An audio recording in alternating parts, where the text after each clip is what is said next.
Article 224 है, appointment कर लेता है कुछ हाई कोर्ट में कुछ रिटायर्ड जजेस को फॉर द टाइमिंग, थोड़ा टेम्पररी काम वगैरह का जब प्रेशर रहता है। तो हाई कोर्ट का रीट जुरिसडिक्शन आर्टिकल 226 जो सुप्रीम कोर्ट से भी ज्यादा है, कि सुप्रीम कोर्ट केवल मात्र फंडामेंटल राइट्स इन्फ्रिंज होने से रीट जुरिसडिक्शन इशू करता है। हाई कोर्ट तो लीगल मैटर्स पे भी कर सकता है। हाई कोर्ट अपने टेरिटोरियल जुरिसडिक्शन के अंडर में जितना भी कोर्ट्स है और जितना भी ट्राइब्यूनल्स है उनका रूल्स वगैरह सब बनाते हैं, सब कुछ टोटल सुपरिटेंडेंट्स कामकाज देखते हैं, अकाउंट्स वगैरह सब कुछ देखते हैं।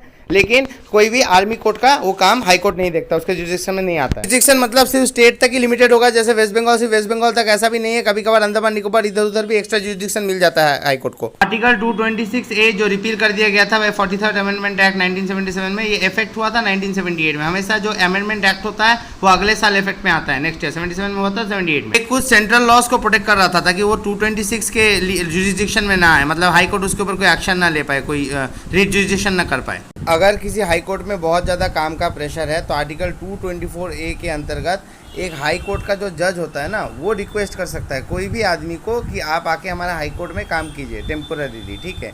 लेकिन ये प्रेसिडेंट जो है उसके प्रीवियस कंसेंट से, क्योंकि पैसा तो प्रेसिडेंट को देना है। प्रेसिडेंट इसमें सैलरी और अलाउंसेस फिक्स करता है बाय एन ऑर्डर। ये देखिए एक ऑर्डर करता है, ऑर्डर से अलाउंस वगैरह फिक्स करता है। और इन जजेस का he will act as a जज of the high court. Really वो जज नहीं बनेगा, he will not be deemed to be a जज ऑफ द हाई कोर्ट, लेकिन एक्ट करेगा एज द जज और उसके पास जुरिसडिक्शन में पावर रहेगा हाई कोर्ट जज जैसा।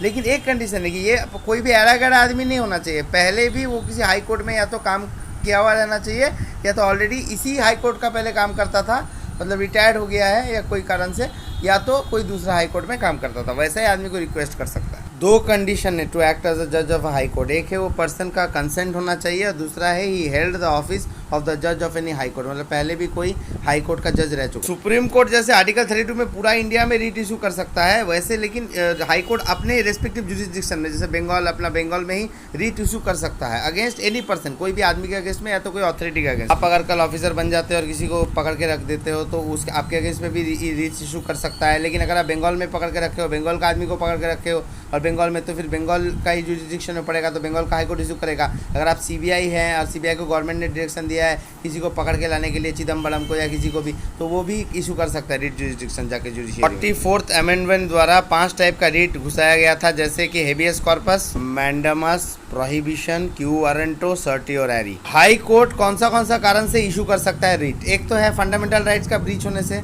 वो 32 में भी दिया हुआ है, लेकिन ये अदर पर्पस जो दिया हुआ है ये सिर्फ 226 में दिया हुआ है, मतलब हाई कोर्ट का जुरिसडिक्शन इस मामले में ज़्यादा है सुप्रीम कोर्ट। हाई कोर्ट चाहे तो अदर मैटर्स में भी, कोई अदर मैटर के लिए भी रीट इशू कर सकता है apart from the fundamental right. Court चाहे तो डायरेक्शन दे सकता है, सपोजिंग सीबीआई बंगाल में यहाँ पर किसी को अरेस्ट करता है तो हाई कोर्ट चाहे तो सीबीआई को डायरेक्शन दे सकता है कि उसको छोड़ दीजिए। सीबीआई नहीं मानता है तो ऑर्डर देता है कि उसको छोड़ दीजिए, तो सेंट्रल सीबीआई बोलता है मेरे को सेंट्रल गवर्नमेंट का ऑर्डर है, तो सेंट्रल गवर्नमेंट को भी डायरेक्शन दे सकता है कि आप उसको बोलिए छोड़ने के लिए, या तो फाइनली रीट इशू कर सकता है। लेकिन फिर सीबीआई या सेंट्रल गवर्नमेंट या एनी गवर्नमेंट बोला है, मतलब कोई भी गवर्नमेंट हो, वो तो फिर इनके जुरिसडिक्शन के बाहर है, तो फिर गवर्नमेंट के अगेंस्ट पैसे कैसे वो इशू कर सकता है? अगर पार्शियली या होलली कॉज ऑफ द एक्शन अगर थोड़ा सा भी बंगाल से रिलेटेड है तभी वो इशू कर सकता है। अगर दिल्ली का कोई क्राइम है तो आप कैसे इशू कर सकते हो? ये तो आप जुरिसडिक्शन क्रॉस कर रहे हो, क्योंकि वो क्राइम तो दिल्ली में किया है, हालांकि यहाँ पे छुपा हुआ है, लेकिन अल्टीमेटली तो क्राइम वहाँ पे किया है, तो ये पार्शियली इनकरेक्ट हो जाएगा। कॉज ऑफ द एक्शन थोड़ा भी कहाँ पे हुआ है, अगर थोड़ा भी बंगाल में हुआ होता तो इनके जुरिसडिक्शन में आता। अब ऐसा हो सकता है कि जो आदमी था वो बंगाल का था,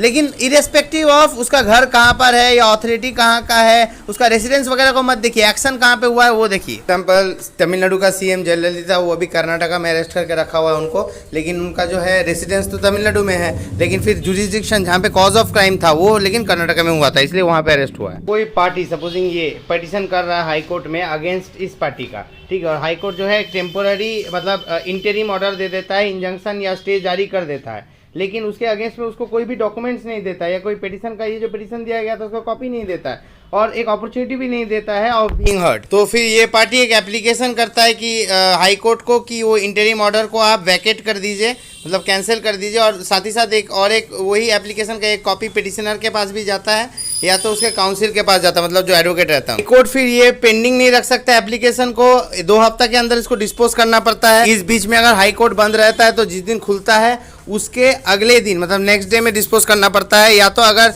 टाइम पार हो जाता है expiry of the set term तो ऑटोमेटिकली स्टैंड वैकेटेड हो जाता है, मतलब खुद ही हो जाता है। हाई कोर्ट के सामने जिस दिन ये एप्लीकेशन आता है और या तो फर्निश होता है ये एप्लीकेशन या तो उसके पास पहुंचता है उस दिन से 14 दिन का टाइम मिलता है। टाइम पार होने से ऑटोमेटिकली डिस्पोज हो जाता है। अगर किसी कारणवश तो वैकेशन वगैरह रहे और हाईकोर्ट बंद रहे तो अगले दिन, मतलब जिस दिन हाईकोर्ट खुलेगा उसके अगले दिन डिस्पोज करना पड़ता है। ये जो पावर दिया हुआ है आर्टिकल 226 के अंतर्गत, ये सुप्रीम कोर्ट के पावर के नॉट इन डेरोगेशन, मतलब उसके अगेंस्ट में नहीं है, उसके अंतर्गत ही आता है, मतलब उसके अंडर में आता है। 226 का 4th क्लॉज ये 42nd अमेंडमेंट 1976 द्वारा ऐड किया गया था। एक स्टेट का हाई कोर्ट का अपना अपना टेरिटोरियल जुरिडिक्शन है, जैसे बंगाल हाई कोर्ट का बंगाल के ऊपर, सिक्किम हाई कोर्ट का सिक्किम के ऊपर, कभी कभी सिर्फ स्टेट के बाहर भी रहता है, जैसे अंडमान एंड निकोबार में भी जुरिडिक्शन है वेस्ट बंगाल कोर्ट का हाई कोर्ट। तो एक हाई कोर्ट के जुरिडिक्शन के अंदर में जितना भी छोटा मोटा उस टेरिटरी के अंदर में जो छोटा मोटा कोर्ट रहता है, सबऑर्डिनेट कोर्ट रहता है, जैसे डिस्ट्रिक्ट कोर्ट हो गया, म्यूनिसिपल कोर्ट हो गया, कोई भी ट्राइब्यूनल हो गया, वो सारा कोर्ट्स के ऊपर ये इनका एक सुपरिटेंडेंस का उनका रोल रहता है। जैसे जब माँ बाप घर पे नहीं रहते, आप छोटा मोटा भाई बहन को देख के रखते हैं, वो लोग कैसा काम करते हैं, वैसे हाई कोर्ट भी छोटा मोटा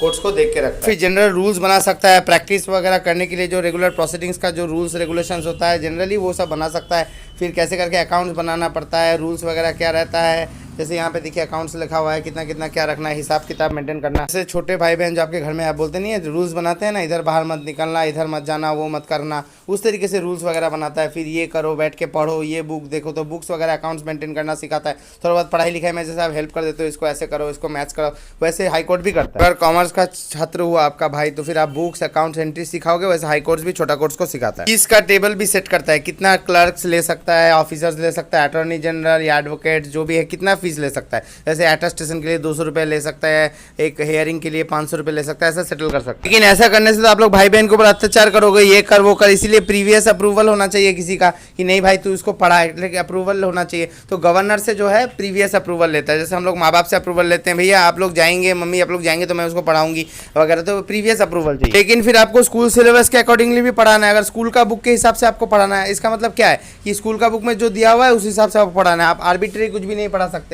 वैसे ही इन लोगों का क्या है, इसको भी कंसिस्टेंसी रखना पड़ता है with any law for the time being in force, मतलब अगर कोई भी लॉ अभी है तो उसके हिसाब से उनको रखना पड़ता है। ऐसा नहीं कि कुछ भी आर्बिट्रेरी लॉ वगैरह बना दिया, ये अकाउंट्स ऐसे होता है, वो अकाउंट्स जो भी बुक को देख के करना पड़ता है, वो लोग भी लॉ बुक देख के करते हैं, आप यहाँ पे अकाउंट्स बुक देख के करते हैं। 27 का 4th क्लॉज में दिया हुआ है कि this won't apply for armed court और ट्रिब्यूनल। आर्मी का जो भी कोर्ट वगैरह ट्रिब्यूनल में होता है उसमें हाई कोर्ट का जुरिडिक्शन नहीं लगता है।